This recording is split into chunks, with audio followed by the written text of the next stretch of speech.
الحمد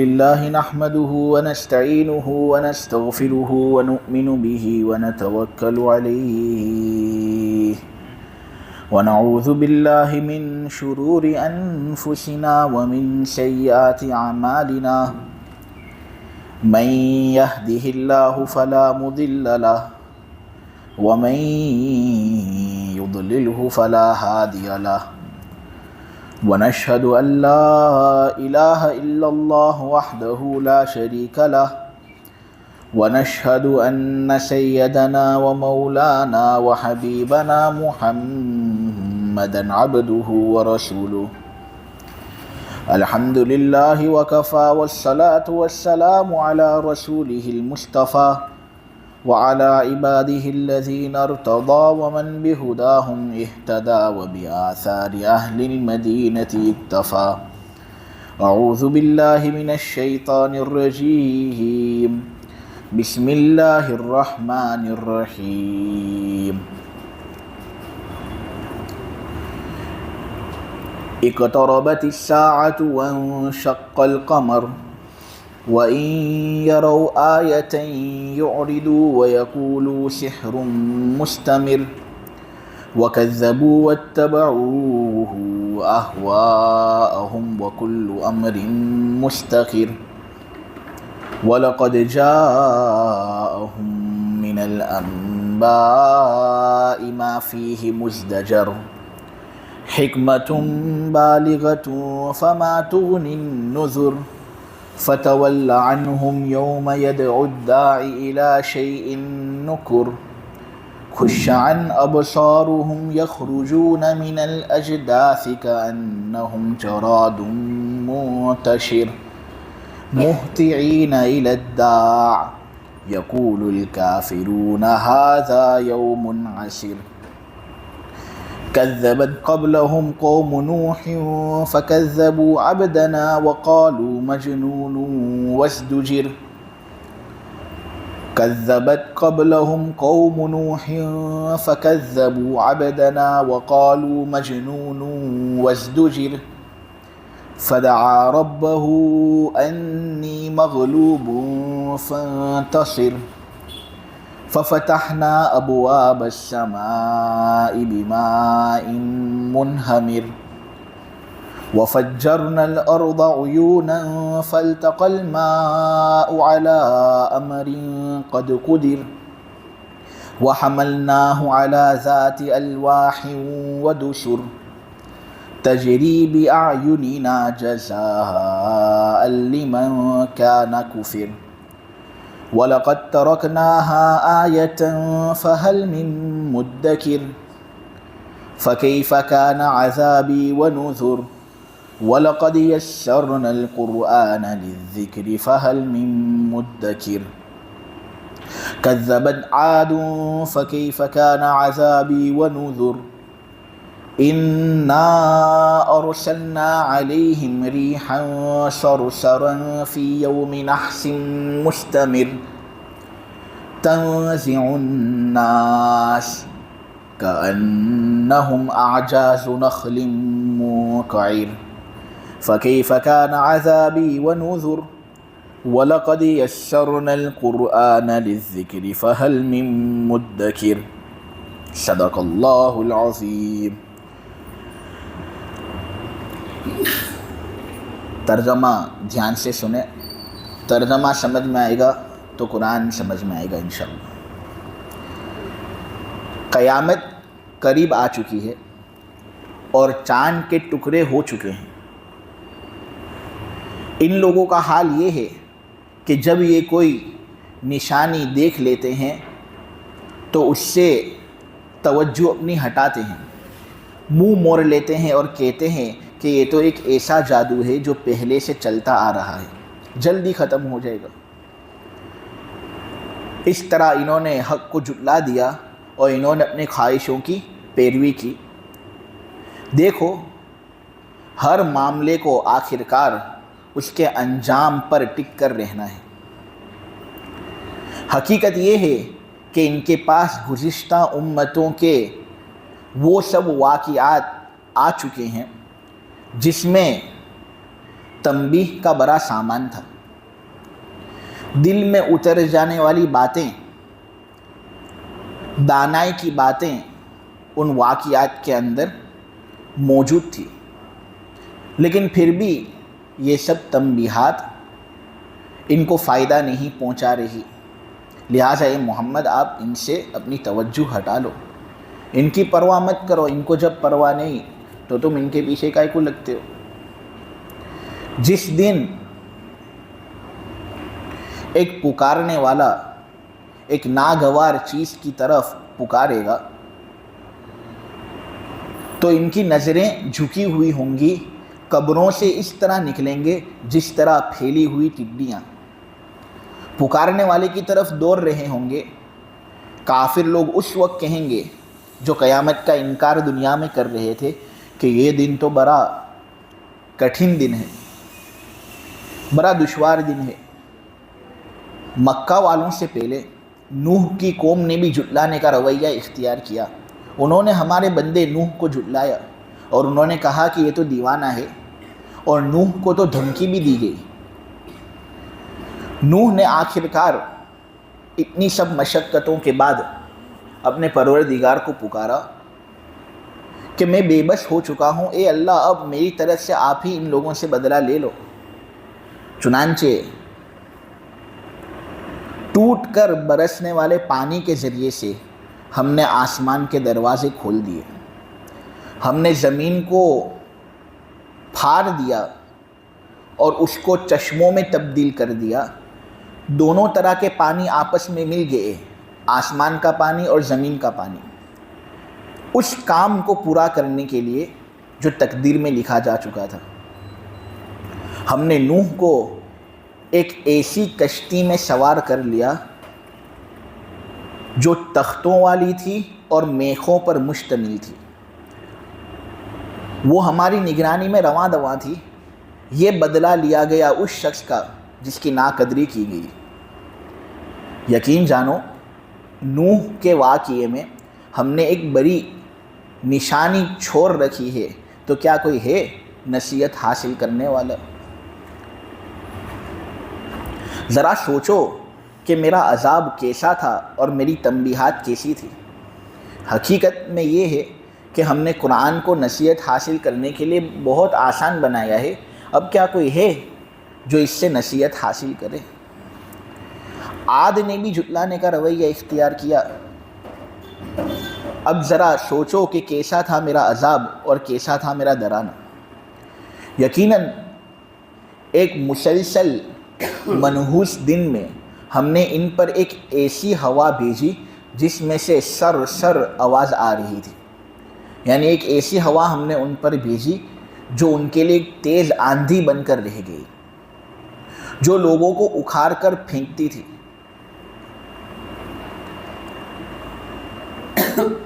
ایسا لگ رہا تھا کہ لوگ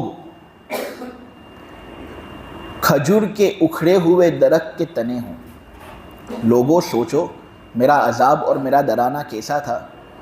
حقیقت میں ہم نے قرآن کو نصیحت حاصل کرنے کے لیے بڑا آسان بنایا ہے، کیا کوئی ہے جو اس سے نصیحت حاصل کرے؟ یہ ابھی آپ لوگوں کے سامنے سورہ قمر کے پہلے رکوع کا ترجمہ کیا گیا۔ آپ لوگوں کے سامنے کل میں یہ بات بیان کر چکا کہ دراصل یہ سورت اس وقت نازل ہوئی تھی جب چاند کے 2 ٹکڑے ہوئے تھے۔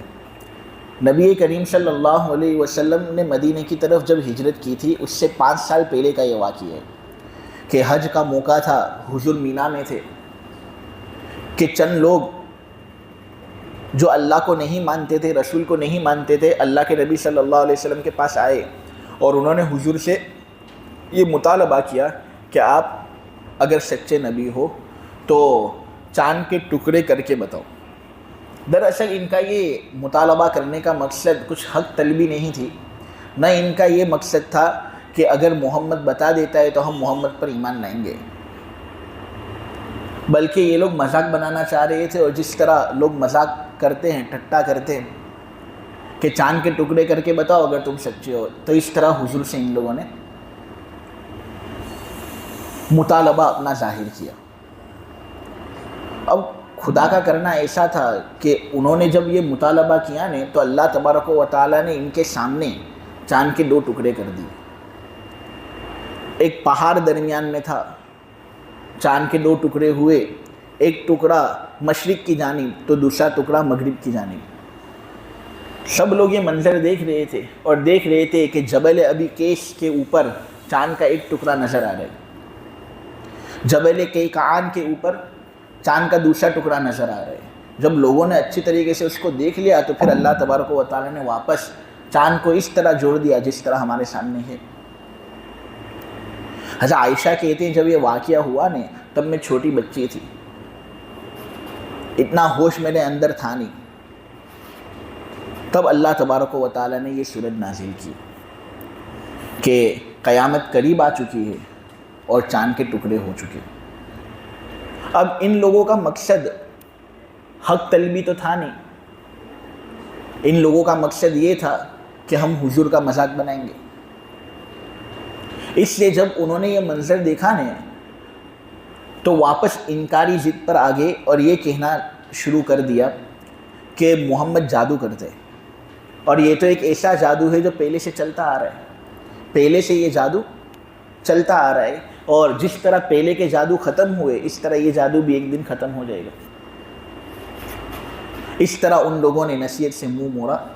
تو نبی کریم صلی اللہ علیہ وسلم کو بھی یہ تنبیہ کی گئی کہ دیکھو جب ان لوگوں کو یہ بات ماننی نہیں ہے تو لہٰذا آپ بھی اپنا چہرہ رخ پھیر دو, بہت زیادہ ان پر صدمہ کرنے کی ضرورت نہیں ہے. ان لوگوں نے جو کام کیا ہے اس کا انجام ان لوگ کے سامنے ظاہر ہوگا, اور ہر کام کو آخرکار اس کے انجام پر ٹک کر رہنا ہے. یعنی ان لوگوں نے انکار کیا تو انکار کی سزا ان کو ملے گی. ہر کام کی سزا اللہ تبارک و تعالیٰ کے یہاں پر طے ہے. یہ جب چاند کے 2 ٹکڑے ہوئے نے تو بہت سے قافلے مکہ سے باہر تھے. جب وہ مکہ کے اندر آئے تو ان لوگوں نے تحقیق کی تو یہ بات ثابت ہوئی کہ بہت سے لوگوں نے یہ منظر دیکھا, اور انہوں نے پھر مکہ میں آ کر تصدیق بھی کی. اور ایک آدمی ہے محمد ابن قاسم, انہوں نے ایک کتاب لکھی تاریخ فرشتہ. اس کے اندر انہوں نے یہ بات لکھی ہے کہ جو مالابار کا راجہ تھا نہیں ہندوستان میں, یا گوالیار کا راجہ, اس نے بھی یہ منظر دیکھا. وہ ایک دن اپنی حویلی کے اندر تھا اور کچھ تقریب ہوئی تھی, بہت سے لوگ حویلی کے اندر آئے تھے, یہ اپنی رانیوں کے ساتھ بیٹھا ہوا تھا کہ اس نے اچانک آسمان پر نظر کی تو چاند کے 2 ٹکڑے ہوئے, اس نے یہ دیکھا. اب اتفاق سے ہوا یہ کہ نبی کریم صلی اللہ علیہ وسلم کے ایک صحابی حبیب ابن مالک, وہ اس وقت مکہ سے باہر نکلے تھے تجارتی سفر کی وجہ سے. مالابار پہنچے وہ تو راجا نے ان سے تحقیق کروائی کہ یہ جو چاند کے 2 ٹکڑے ہوئے تھے یہ کیا معاملہ ہے اس کے پیچھے. حبیب ابن مالک نے پھر وہ پوری بات ان کو سمجھائی کہ دیکھو ہمارے عرب کے اندر محمد نام کا ایک شخص ہے صلی اللہ علیہ وسلم, اس نے نبوت کا دعویٰ کیا ہے. لوگوں نے اس سے مطالبہ کیا ایک نشانی پیش کرنے کا, اس نے نشانی پیش کی, چاند کے ٹکڑے ہوئے اور یہ منظر تیرے سامنے ہے. اس راجا نے اسلام قبول کر لیا اس کی رانیوں سمیت. تو بہت سے لوگ یہ اعتراض کرتے ہیں کہ چاند کے ٹکڑے اگر ہوئے ہوں تو پھر بہت سے لوگوں کو یہ نظر آنا چاہیے, تو اس وقت یہ نظر کیوں نہیں آیا, کیوں تاریخ کے اندر یہ واقعہ درج نہیں. تو اس کا ایک جواب تو یہ کہ تاریخ کے اندر تو بہت سی چیزیں درج نہیں ہوتی. تو جو چیز تاریخ کے اندر نہ ہو اس کا مطلب یہ تھوڑی کہ وہ ہوتا نہیں ہے. نہیں, رات کا وقت تھا, یہ اس زمانے میں اتنی سب لائٹ وغیرہ تھی نہیں, ہو سکتا ہے کسی کو معلوم نہ چلا ہو. نہیں, بہت سے لوگوں کو معلوم بھی چلا. تاریخ کی کتابیں نے تاریخ فرشتہ, اس کے اندر تو ہے کہ مالابار کے راجا نے بھی یہ منظر دیکھا تھا.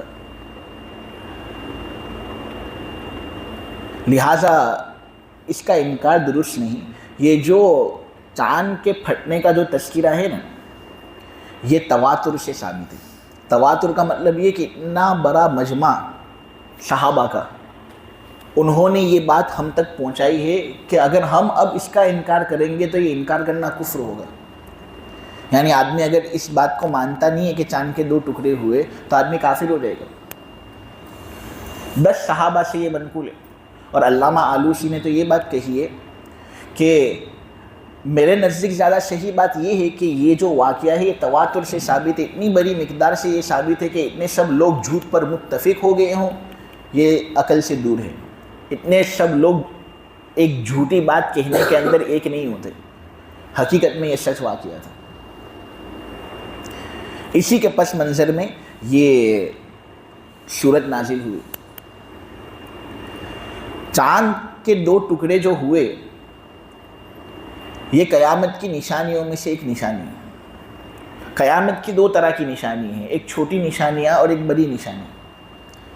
نبی کریم صلی اللہ علیہ وسلم کی پیدائش سے لے کر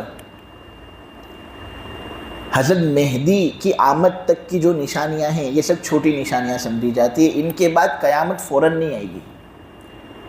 ان کے وقوع کے بعد قیامت کے آنے میں ذرا ٹائم لگتا ہے. علامات صغریٰ اور کچھ علامات کبریٰ ہوتی ہیں حضرت مہدی سے لے کر سور کے پھونکے جانے تک کی جو علامتیں ہیں، بڑی بڑی علامتیں، کہ اگر وہ ظاہر ہو گئی تو پھر قیامت کا آنا جلد ہو جائے گا. ایسی علامتیں بہت ہیں، جیسے کہ چاند کا ٹوٹنا، یہ قیامت کی چھوٹی علامتوں میں سے ایک علامت ہے. اور بہت سی چھوٹی علامتیں اللہ کے نبی صلی اللہ علیہ وسلم نے بیان کی. اور ان علامتوں کے اندر اگر غور کیا جائے نا میرے عزیزو، تو اس نتیجے پر ہم پہنچتے ہیں کہ ایک ایسے شخص نے یہ سب بتایا 1400 سال پہلے جس کو لکھنا پڑھنا نہیں آتا تھا. اب وہ چیزیں 1400 سال بعد حرف بحرف واقع ہو رہی ہیں. اس سے یہ بات معلوم ہوتی ہے کہ یہ دین بالکل سچا دین ہے. اس شخص کو یہ سب باتیں کس نے بتائی کہ یہ سب ہونے والا ہے؟ ایک آدمی 1400 سال پہلے اتنی سب ایکوریٹ باتیں کس طرح بتا سکتے؟ بخاری کے اندر حضرت انس کی روایت ہے. وہ کہتے ہیں کہ اللہ کے نبی صلی اللہ علیہ وسلم نے ارشاد فرمایا کہ قیامت کی نشانیوں میں سے ایک نشانی یہ ہے کہ علم ختم ہو جائے گا، جہالت پھیل جائے گی.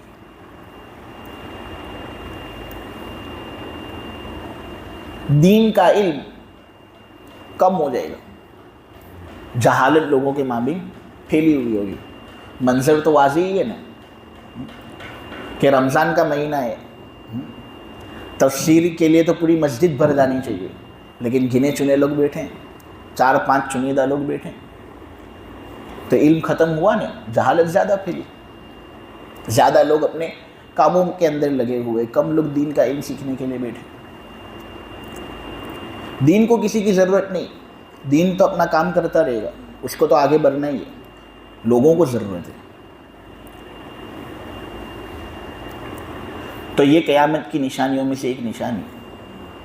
قیامت کی نشانیوں میں سے ایک نشانی یہ بھی ہے، حضور نے کہا کہ مرد کم ہو جائیں گے، عورتیں زیادہ ہوں گی.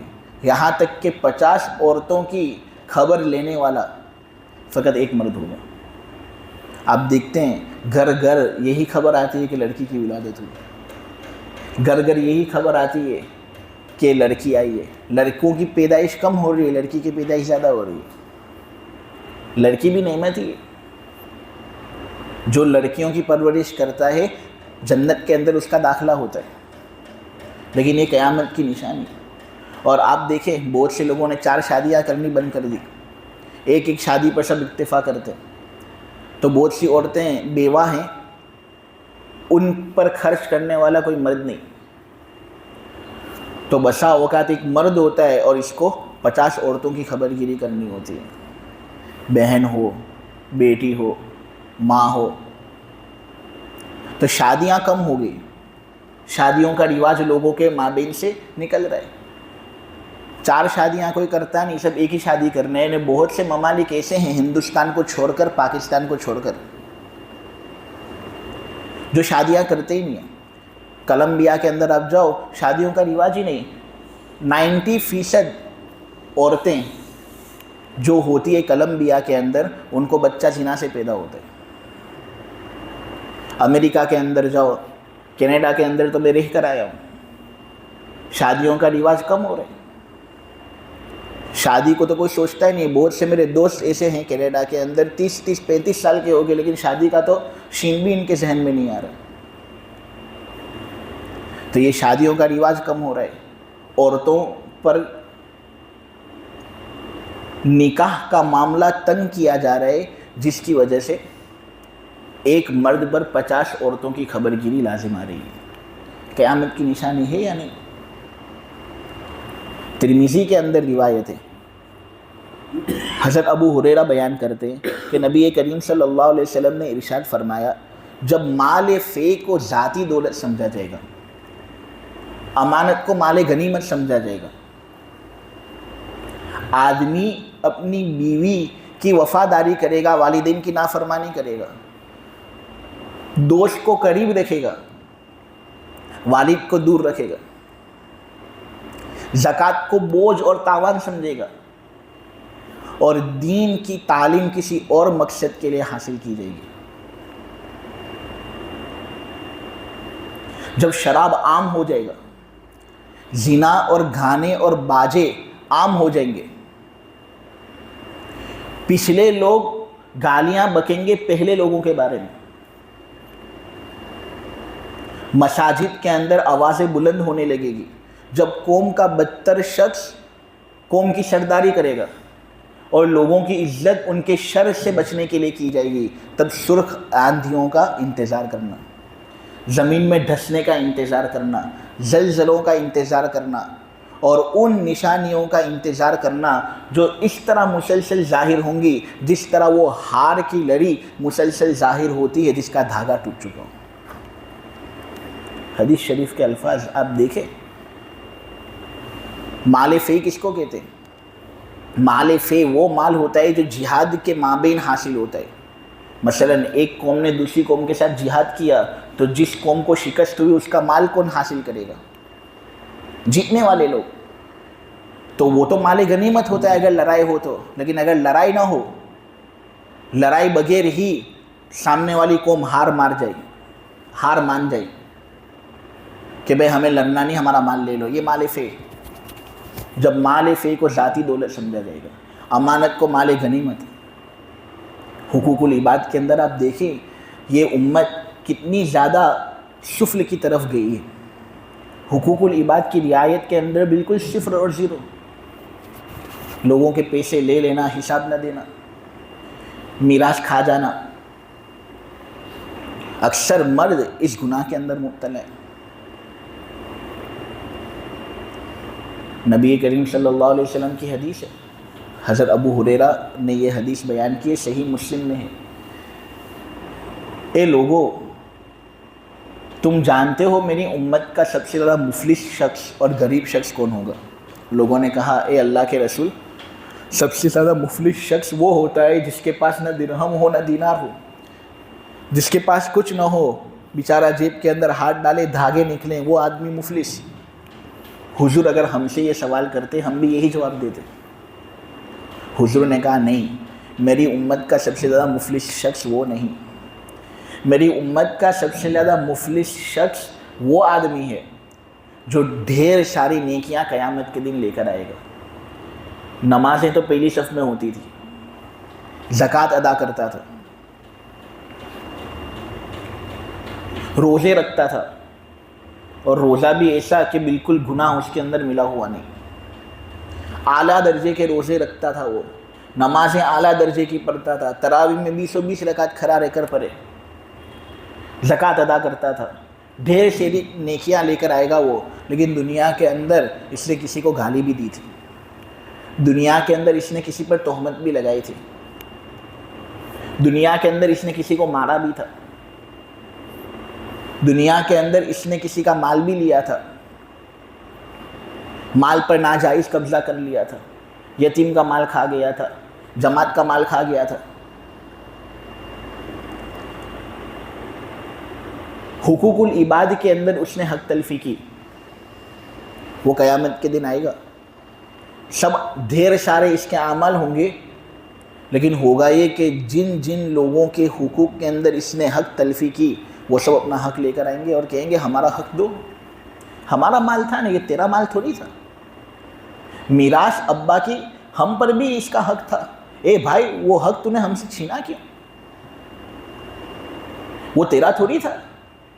یہ دوسرا مال جو ہم نے بھیجا تھا وہ اس لیے بھیجا تھا تاکہ کسی خاص مقصد میں وہ صرف ہو. تو نے تو اپنی ذاتی مقصد کے لیے اس کو پورا کیا. ہمارا حق دے. اس طرح حق مانگیں گے لوگ، لیکن وہ حق نہیں دے سکے گا کیونکہ حق دینے کا وقت ختم. اللہ نے اس کو پوری زندگی دی تھی، 60 سال کی عمر، 70 سال کی عمر، 80 سال کی عمر. اس پوری زندگی کے اندر وہ حق ادا کر سکتا تھا. حق ادا نہ کر سکے معافی مانگ سکتا تھا وہ، لیکن اس نے وقت کی قدر نہیں کی.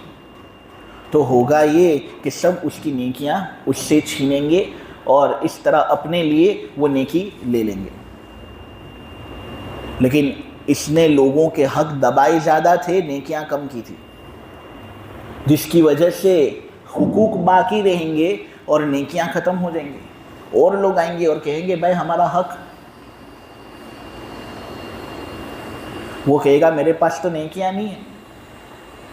تو ان کے گناہ اس پر ڈالے جائیں گے اور وہ سب گناہوں سے پاک صاف سمجھے جائیں گے جس کے حق اس نے دبائے، جو دنیا کے اندر مظلوم تھے. اللہ ان پر رحم کرے گا اور اس ظالم پر ان کے گناہ آ جائیں گے. اللہ ایسے شخص کو جہنم کے اندر پھینکے گا. حالانکہ یہی شخص ایسا تھا جو تھک ہار کر عبادت کرتا تھا، زکوٰۃ ادا کرتا تھا، دعائیں مانگ مانگ کر روتا تھا یہ، اور خوب خشوع اور خضوع. لیکن کھانا ہی حرام، پینا ہی حرام، پہننا ہی حرام، غذا ہی حرام، تو اس کی دعا کہاں سے قبول ہونے والی ہے؟ لوگ سمجھتے نہیں ہیں یہ بات. جہالت غالب رہتی ہے، علم کم رہتا ہے. قیامت کی نشانیوں میں سے ایک نشانی ہے کہ علم ختم ہو جائے گا، جہالت پھیل جائے گی کہ یہ سب عبادتیں فائدہ نہیں پہنچاتی. جب لوگوں کو ہم سے تکلیف ہوتی ہو تو عبادتوں کا کوئی مقصد نہیں. عبادتیں تو اس وقت فائدہ پہنچاتی ہے جب آدمی حقوق العباد کی رعایت کرتا ہو. اللہ تبارک و تعالیٰ اس سے ہماری حفاظت کرے. ہر آدمی خود کو سبق کے اندر داخل کرے اور اپنے آپ پر اس کو فٹ کرے. ہم حقوق لینے کے اندر بہت آگے ہیں، لیکن ہم سے جو حقوق نکلتے ہیں اس کو دینے کے اندر ہم بہت پیچھے ہیں. ہماری زبان سے کسی کو تکلیف نہ ہو، میٹھا بول بولے. لوگ کہتے ہیں نا کہ میں دیوانہ ہو جاؤں سامنے والے کا اگر وہ میٹھی بول مجھ سے بولتا ہو.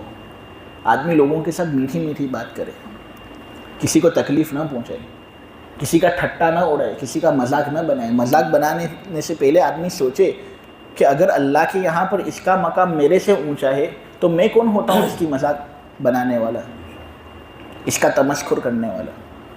اپنے ہاتھوں سے کسی کو ہم تکلیف نہ پہنچائے. حقیقی مسلمان وہ ہوتا ہے جس کی زبان اور ہاتھ سے دیگر مسلمان محفوظ ہیں. حضور پاک صلی اللہ علیہ وسلم کی حدیث ہے. حدیث کے اندر تو آنکھوں سے غلط اشارہ کرنے سے بھی روکا گیا ہے کہ ہم اس طرح آنکھوں سے غلط اشارہ بھی نہ کریں کہ سامنے والی پارٹی کو ایسا لگے کہ یہ ہماری مذاق کر رہے ہیں. اسی طرح مالی لین دین کے اندر بھی امانت داری کا ہم خاص خیال رکھیں. جب امانت کو مال غنیمت سمجھا جائے گا تو پھر اس وقت قیامت قریب ہوگی. حضور کی باتیں بالکل سچ ہے یا نہیں؟ اب یہ سب باتیں حضور نے 1400 سال پہلے کہی تھی. ایسے شخص نے جس کی شان یہ تھی کہ ان کو نہ لکھنا آتا تھا نہ پڑھنا آتا تھا. ضرور حضور کو کوئی بتا رہا تھا، اللہ بتا رہے تھے. پھر اس حدیث کے اندر یہ بات کہی گئی کہ زکوٰۃ کو بہت سمجھا جائے گا اور دین کی تعلیم کسی اور مقصد کے لیے حاصل کی جائے گی. لوگ دین کی تعلیم حاصل تو کریں گے لیکن کیوں معلوم ہے؟ لوگوں کو دکھانے کے لیے. لوگ سمجھیں گے، مجلس والے آپس میں سمجھ لیں کہ میں بہت بڑا اللہ والا ہوں، مجالس کے اندر بیٹھتا ہوں. اللہ کو راضی کرنے کے لیے دین کی تعلیم کوئی حاصل نہیں کرے گا. ریاکاری، لوگوں کو امپریس کرنے کے لیے. نوجوان اس لیے بیٹھیں گے تاکہ بڑے لوگ ان سے امپریس ہوں. ریاکاری. خود تعلیم کرنے والا اس کے دل کے اندر کچھ الگ ہوگا قیامت کے قریب. لوگ اس لیے دین کی تعلیم حاصل کریں گے تاکہ علماء پر یا دوسرے لوگوں پر حجت بازیاں کر سکے. لوگوں کے ساتھ ڈیبیٹ کر سکے. اور کچھ لوگ ایسے ہوں گے جو دین کی تعلیم حاصل کریں گے غلط بات آگے پھیلانے کے لیے. اللہ تبارک و تعالیٰ اس سے ہماری حفاظت کرے. ابو ہریرہ کی ایک صحیح روایت ہے، وہ کہتے ہیں کہ نبی کریم صلی اللہ علیہ وسلم نے ارشاد فرمایا کہ وہ سب سے پہلا شخص جس کا حساب قیامت کے دن لیا جائے گا وہ شہید ہوگا. اللہ تبارک و تعالیٰ اس شہید کو بلائیں گے اور اپنی نعمتیں اس کے سامنے کھولیں گے کہ دیکھ میں نے تجھے کھانا کھلایا، میں نے تجھے پانی پلایا، لباس تو تیرا ایک نمبر، یہ سب انعامات سے میں نے تجھے نوازا یا نہیں. بہت سے لوگ ایسے تھے جن کے پاس گھر نہیں تھا، وہ سڑکوں پر سوتے تھے. پول وغیرہ کے پاس آدمی چلا جائے، کتنے سب لوگ سڑکوں پر سوئے ہوئے ہوتے ہیں. اللہ شہید کے سامنے وہ سب چیزیں بیان کرے گا، تجھے تو میں نے گھر دیا ہے، تیرے نیچے نرم فرش تھا، اوپر بارش وغیرہ سے محفوظ رکھنے کے لیے ایک زبردست چھت تھی. شہید اس کا اقرار کرے گا. اللہ تبارک و تعالیٰ اس سے کہے گا کہ میری ان سب نعمتوں کا بدلہ تو نے کیا دیا؟ شہید کہے گا اے اللہ تجھے راضی کرنے کے لیے میں نے اپنی جان دے دی. اللہ تبارک و تعالیٰ اس سے کہے گا کہ تو جھوٹ بول رہا ہے، تو نے مجھے راضی کرنے کے لیے اپنی جان نہیں دی، تو نے دراصل اس لیے اپنی جان دی تاکہ لوگوں کے درمیان یہ بات کہی جائے کہ تو بڑا بہادر تھا. وہ کہا جا چکا، لوگوں نے کہہ دیا تیرے بارے میں کہ تو بہت بہادر تھا، وہ ختم ہو گیا. اب میرے پاس کچھ ہے نہیں تجھے دینے کے لیے. اللہ اس کو جہنم کے اندر بھیج دے گا، شہید کو.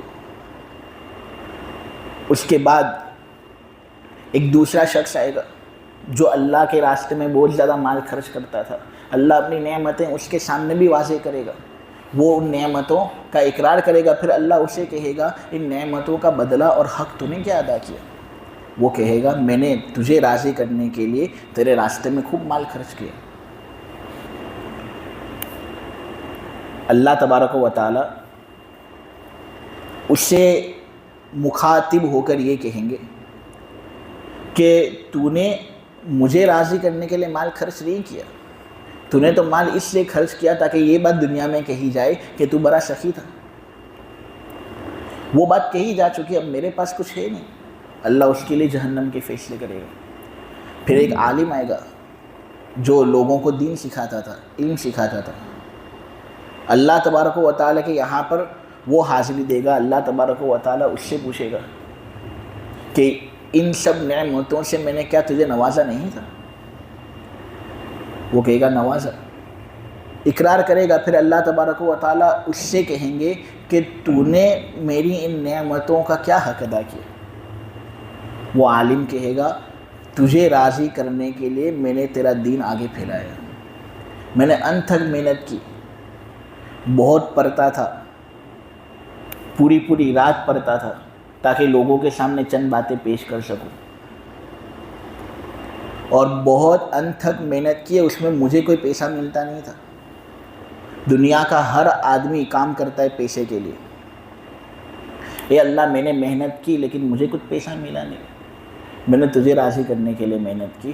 اللہ تبارک و تعالیٰ کہے گا ہٹ، جھوٹ بولتا ہے، تو نے مجھے راضی کرنے کے لیے کہاں محنت کی؟ تو نے تو لوگوں کو راضی کرنے کے لیے محنت کی تاکہ لوگ تجھے دیکھ کر کہیں بڑا علامہ ہے، تاکہ لوگ تیری طرف توجہ کریں اور کہیں کہ کتنا علم آتا ہے اس کو، کتنی کم عمر میں کتنا سب علم حاصل کر لیا اس نے. تو نے تو لوگوں کی واہ کے لیے تو نے علم حاصل کیا، میرے یہاں پر کچھ ہے نہیں. اللہ اس عالم کو بھی جہنم کے اندر بھیج دے گا. قیامت کی نشانیوں میں سے ایک نشانی ہے کہ علم حاصل کیا جائے گا کسی اور مقصد کے لیے. آدمی اپنی بیوی کی فرما برداری کرے گا، والدین کی نافرمانی. آج گھر گھر کا یہی قصہ ہے کہ آدمی بیوی کی فرما برداری کرتا ہے اور والدین کے ساتھ اونچی آواز سے بات کرتے ہیں. آج جو لڑکے دبے ہوئے بھی ہیں نا تو وہ تو اس لیے کہ وہ کچھ کماتے نہیں ہیں، ان کے والد صاحب ان پر خرچ کر رہے ہیں. تو اگر وہ والد صاحب کے خلاف ہو گئے تو والد صاحب تو گھر سے نکال دیں گے، اس لیے دبے ہوئے. ورنہ اگر وہ خود کمائیں نا تو پھر وہ اصل اپنے تیور بتائیں. انا للہ و انا الیہ راجعون. جن لوگوں نے پیدا کیا ان کے ساتھ یہ سلوک کسی بھی حال میں صحیح نہیں. آدمی اپنے دوست کو قریب رکھے گا، والد کو دور رکھے گا۔ شراب کثرت سے پی جائے گی۔ شراب کی حرمت کے بارے میں تو امت کے علماء کا اتنا خطرناک اجماع ہے کہ جو اس کا انکار کرتا ہے نا وہ کافر ہو جاتا ہے۔ ایک ہی آیت کے اندر شراب کے بارے میں اللہ تبارک و تعالیٰ نے کتنی ڈانٹ ڈپٹ نازل کی۔ یا ایھا الذین آمنوا انما الخمر والمیسر والانصاب والازلام رجس من عمل الشیطان فاجتنبوہ لعلکم تفلحون۔ اس کو ناپاکی کہا گیا یہ شیطانی کام ہے،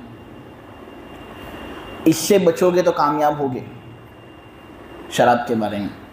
پھر اللہ تبارک و تعالی نے آگے کہا انما یرید الشیطان ان یوقع بینکم العداوۃ والبغضاء فی الخمر والمیسر، کہ یقیناً یہ جو شراب ہے یہ اللہ کے ذکر سے لوگوں کو روکتا ہے، اس سے لوگوں کے مابین دشمنی پیدا ہوتی ہے، بغض پیدا ہوتا ہے، دیکھو تم اس سے بچو۔ پھر اللہ تبارک و تعالی نے لوگوں کو ابھارا اس سے بچنے کے لیے اور کہا کیا کوئی ہے بچنے والا، کیا کوئی ہے باز رہنے والا۔ شراب کی حرمت اس سے ثابت ہوتی ہے۔ مساجد کے اندر آوازیں بلند ہونے لگے گی۔ تراویح اگر ہم پڑھتے ہیں تو ہم دیکھ سکتے ہیں پچھلی صف کے اندر کتنا آواز ہوتا ہے۔ میں تو یہ کہتا ہوں کہ اگر اس طرح تراویح صحیح طریقے سے نہ پڑھنی ہو تو مسجد میں نہ آنا ہی بہتر، کیونکہ وہاں قرآن شروع ہوتا ہے اور قرآن کے وقت باتیں کرنا یہ گناہ ہے۔ اللہ تبارک و تعالی نے کہا ہے وَإِذَا قُرِئَ الْقُرْآنُ فَاسْتَمِعُوا لَهُ وَأَنصِتُوا لَعَلَّكُمْ تُرْحَمُونَ۔ جب قرآن پڑھا جائے تو تمہارا کام ہے یہ خاموش رہنا، لیکن پھر اتنی زور زور سے باتیں کرنا کہ مساجد کی بھی بے ادبی ہوتی ہے، امام صاحب کو بھی قرات میں تکلیف ہوتی ہے، مصلیوں کو بھی تکلیف ہوتی ہے۔ تو اس سے اچھا تو یہ کہ تو پڑھتا ہی نہیں، کم سے کم امام صاحب کو تکلیف تو نہ ہوتی، دیگر مصلیان کو تکلیف نہ ہوتی، مساجد کے اندر بے ادبی نہ ہوتی، اور قرآن کو سننا جو تجھ پر واجب تھا وہ قرآن اب تیرے سامنے پڑھا ہی نہیں جا رہا تو پھر یہ وجوب بھی نہیں ہے۔ ہاں بس یہ گناہ ہے کہ تراویح نہیں پڑھ رہا۔ مساجد کے اندر آوازیں بلند ہونے کی ایک شکل یہ بھی کہ رنگ ٹون کے ذریعے سے آوازیں آ رہی ہے زور زور سے، کسی کا رنگ ٹون چالو، کسی کا رنگ ٹون چالو، بہت سے رنگ ٹون تو گانے والے ہوتے ہیں۔ اب اللہ کا گھر ہے، مساجد ہے، یہاں پر تو قرآن ہوتا ہے، ذکر ہوتا ہے، اس کے اندر تو چندے کا اعلان کرنے کی بھی اجازت نہیں، نہ کسی فقیر کے لیے اس کی اجازت ہے کہ وہ اپنی حاجتیں لوگوں کے سامنے ظاہر کریں۔ نماز کے اندر پن ڈراپ سائلنس، نماز کے اندر ایک حرف نکلا نے، ایک حرف تو نماز ٹوٹ جاتی ہے۔ اتنا خطرناک مسئلہ، اور یہاں پر گانے بج رہے ہیں رنگ ٹون کے ذریعے سے۔ 1400 سال پہلے میرے نبی نے یہ سب بتا دیا تھا۔ ایک مرتبہ جبرائیل امین حضور کے پاس آئے تھے اور انہوں نے کہا تھا اے محمد ذرا تم مجھے بتا قیامت کب آئے گی؟ حضور نے فرمایا مل مسئول عنہا بعلم من السائل، جس سے سوال پوچھا جا رہا ہے وہ پوچھنے والے سے زیادہ نہیں جانتا، یعنی مجھے نہیں معلوم قیامت کب آنے والی ہے۔ دیکھو حضور نے کہا مجھے نہیں معلوم قیامت کب آنے والی ہے، اور بہت سے لوگ ایسے ہوتے جو کہتے حضور کو سب معلوم تھا۔ حضور کو سب کہاں سے معلوم؟ اللہ اور حضور کے درمیان فرق کرنا ضروری ہے۔ سب چیز اللہ کو معلوم ہوتی ہے، حضور کو نہیں۔ پھر جبرائیل امین نے پوچھا تھا حضور سے کہ آپ ذرا چند علامتیں بتا سکتے ہیں جس سے یہ بات معلوم ہو کہ قیامت کب آنے والی ہے؟ تو حضور نے فرمایا ان تلد الامۃ ربتها وان ترى الحفاة العراة العالة رياء الشاء يتطاولون في البنيان۔ حضور نے یہ بات کہی تھی کہ جب ایک لونڈی اپنے آقا کو جنے گی نا تب قیامت قریب ہوگی۔ اس سے اشارہ اس بات کی طرف تھا کہ مائیں سب دب جائیں گی اور لڑکا اپنی ماں کو نوکرانی سمجھے گا، اور جب تو برہنہ جسم دیہاتی قسم کے لوگوں کو دیکھے گا کہ اونچی اونچی عمارتیں بنا رہے ہیں اور آپس میں ایک دوسرے سے کمپٹیشن کر رہے ہیں کہ کون زیادہ اونچی عمارت بناتا ہے، تب سمجھ لینا قیامت قریب ہے۔ اب یہ عرب لوگ جو ہے نا ان کے بارے میں آپ دیکھو، ابھی 100 سال پہلے ان کی حالت کیا تھی۔ یہ اونٹ کو چرایا کرتے تھے، برہنہ جسم، پہننے کے لیے کپڑے نہیں تھے ان کے پاس، سادے مزاج کے لوگ، بالکل دیہاتی۔ آج یہ لوگ تیل کے کنووں کی وجہ سے اتنے زیادہ مالدار ہو گئے ہیں کہ ایک برج خلیفہ بنا رہے، تو ایک اس سے زیادہ اونچی عمارت بنانے کی کوشش، ایک برج العرب بنا رہے، لمبی لمبی عمارتیں. اور اسکائی لائن کہتے ہیں کہ ایک سٹی کی عزت اس کے اسکائی لائن سے پہچانی جاتی ہے، کہ جس سٹی کی بلڈنگ جتنی زیادہ اونچی ہو نے اس سٹی اتنی زیادہ قیمتی ہوتی ہے. تو آج دیکھو یہ سب چیزیں نبی کریم صلی اللہ علیہ وسلم نے 1400 سال پہلے بتائے. حضور کو ضرور کوئی بتانے والا تھا. اقتربت الساعۃ وانشق القمر، قیامت قریب آ چکی ہے اور چاند کے 2 ٹکڑے ہو چکے ہیں. پھر اللہ تبارک و تعالیٰ نے یہ بات کہی کہ دیکھو جو لوگ نصیحت کی بات نہیں مانتے ان سے توجہ ہٹا دو. ایک دن ایسا آئے گا کہ ایک پکارنے والا پکارے گا، اس سے مراد حضرت اسرافیل ہیں، جو سور پھونکیں گے اور وہ سور ایک الارم کی طرح ہوگا. فوراً مردہ لوگ جو ہوں گے نا ان کے اندر جان آ جائے گی اور اپنی قبروں سے نکلیں گے اور اس آواز کی طرف دوڑیں گے. دراصل اس آواز کے پاس لوگوں کا حساب ہونے والا ہوگا، اس لیے لوگ اس کی طرف دوڑیں گے. نظریں ان کی جھکی ہوئی ہوں گی کیونکہ گناہ اتنے زیادہ کیے. ان کے اندر وہ تاب نہیں ہوگی کہ اب ہماری نظر بلند رکھے، کیونکہ سب گھبراہٹ کے اندر مبتلا ہوں گے. اور اس وقت جو لوگ قیامت کو نہیں مانتے تھے نا وہ بھی کہیں گے کہ یہ بڑا مشکل دن ہے. ہاں لیکن کافروں کے لیے جتنا زیادہ مشکل دن یہ ہوگا نا اتنا ہی زیادہ آسان ایمان والوں کے لیے ہوگا. اس لیے خوشخبری ہو ایمان والوں کے لیے، جو ایمان لاتے ہیں، جو قرآن پڑھتے ہیں، جو قرآن سمجھنے کی کوشش کرتے ہیں، ان کے لیے خوشخبری ہو. اس کے بعد قوم نوح کا تذکرہ ہوا کہ یہ قوم بھی ایسی تھی جس نے جھٹلانے کا رویہ اختیار کیا. انہوں نے ہمارے بندے نوح کو خوب جھٹلایا. نوح ان کے سامنے آتا تھا، 950 سال تک تبلیغ کی، لیکن نوح کو دیوانہ کہا انہوں نے. نوح کا شکر کرنے کے بجائے ان لوگوں نے حضرت نوح علیہ السلام پر اپنے ہاتھ بھی اٹھائے. ان کی بیوی ان کے ساتھ نہیں تھی اور ان کو دھمکیاں دی گئی، سخت قسم کی دھمکیاں. نوح علیہ السلام نے 950 سال بڑے صبر اور تحمل سے ان کو دعوت دی، لیکن یہ لوگ اتنے ٹیڑے قسم کے لوگ تھے نا کہ ان لوگوں نے بات مانی نہیں. تو نوح علیہ السلام آخرکار بے بس آ چکے. انہوں نے ایک رات اللہ سے دعا کی کہ اے میرے پالنہار، میرے پروردگار، میں بے بس ہو چکا ہوں، لہٰذا اب میری قوم سے بدلہ تو ہی لے لے. اللہ تبارک و تعالیٰ نے بہت خطرناک بدلہ دیا. نوح علیہ السلام یا تو عراق کی بستی کی طرف بھیجے گئے تھے یا ہندوستان کی بستی کی طرف بھیجے گئے تھے. دونوں طرح کے اقوال ملتے ہیں. اگر ہندوستان کی بستی کی طرف بھیجے گئے تھے نوح علیہ السلام تو ہم اس سے یہ نتیجہ نکال سکتے ہیں کہ یہ قوم اس لیے نہیں مانتی کیونکہ یہ بہت ضدی ہے، بہت پہلے سے پیغمبروں کی مخالفت اس قوم کے اندر ہے. خیر ان 2 اقوال کی طرف روشنی ڈالنی تھی. حضرت ادریس علیہ السلام کی نسل سے تھے حضرت نوح علیہ السلام. ادریس علیہ السلام کے لڑکے کا نام تھا متو شالخ، متو شالخ کے لڑکے کا نام تھا لامک، لامک کے لڑکے کا نام تھا نوح. حضرت آدم علیہ السلام کے بعد سب سے پہلے رسول. اللہ تعالیٰ نے ان کو کہا کہ تم کشتی بناؤ، ایک بڑی کشتی. کشتی کتنی بڑی تھی تو تفسیر کی کتابوں میں یہ بات لکھی گئی ہے کہ 300 ہاتھ لمبی اور 300 ہاتھ چوڑی تھی. اس کے اندر 3 منزلیں تھیں. ایک منزل کے اندر سب درندے، چرندے، پرندے، درمیانی منزل کے اندر کھانے پینے کی چیزیں اور اوپر والی منزلوں کے اندر انسان. اتنی زبردست کشتی نوح علیہ السلام نے بنائی تھی. اس سے ایک سبق ہم کو بھی یہ ملتا ہے کہ دنیاوی لائن کے اندر گھسنا اور ٹیکنالوجی اور صنعت اور حرفت سیکھنا بھی کوئی دین کے خلاف کام نہیں بلکہ بہت اچھا کام ہے. نوح علیہ السلام کو یہ سب آتا تھا، دین کا کام کرتے تھے، پھر بھی کشتی بنانے کا سلیقہ ان کو آتا تھا.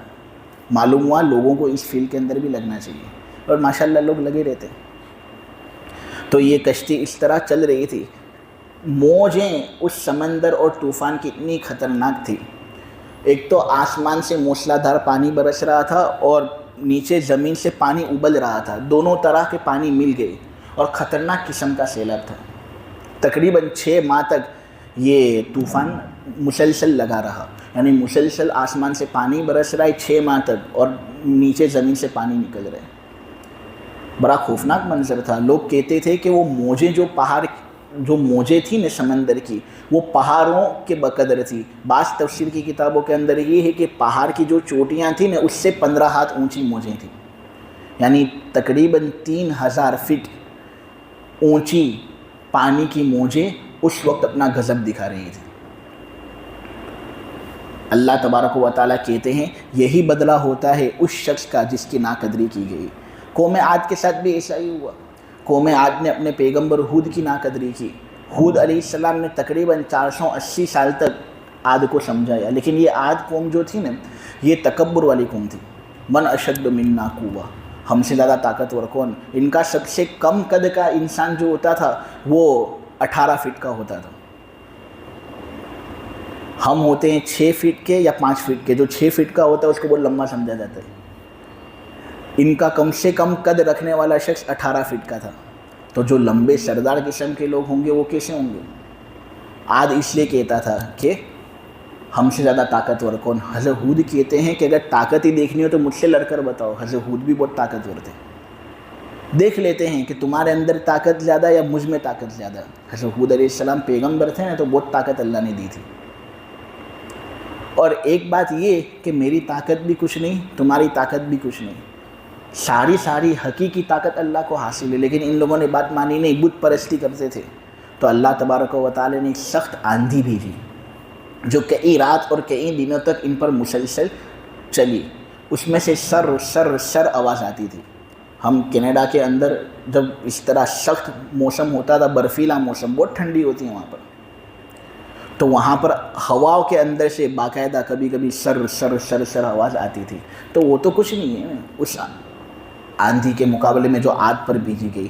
یمن سے شام تک ان کی حکومت پھیلی ہوئی تھی، یمن سے شام تک. لیکن آج وہاں پر چٹیل میدانی ہے، کچھ نظر ہی نہیں آتا. لوگوں کو اللہ نے اس طرح اکھاڑ پھینکا کہ کھجور کے کھوکھلے درخت کے تنوں کی طرح وہ نظر آتے تھے، کیونکہ ان کا قد بڑا لمبا تھا، اس لیے درخت کے ساتھ تشبیہ دی گئی. اور مسلسل نحوست والے دن کے اندر ان کو یہ عذاب دیا گیا. مسلسل اس لیے کہا گیا کیونکہ ایک مرتبہ ان پر عذاب آیا نا، اس کے بعد وہ لوگ قبر میں چلے گئے، تو قبر کے اندر بھی عذاب، کیونکہ قبر میں بھی نافرمانی کرنے والوں کو عذاب ہوتا ہے نہ. پھر جب یہ آخرت میں اٹھیں گے قیامت کے دن تب بھی عذاب ہوگا. تو مسلسل نحوست والا دن ان کے لیے وہ ہوا نا. اللہ تبارک و تعالیٰ اس کے عذاب سے ہماری حفاظت کرے. قرآن کا سچا پکا علم ہم سب کو حاصل کرے. یہ سورہ قمر کے ایک رکوع کی تفسیر الحمدللہ ہو گئی.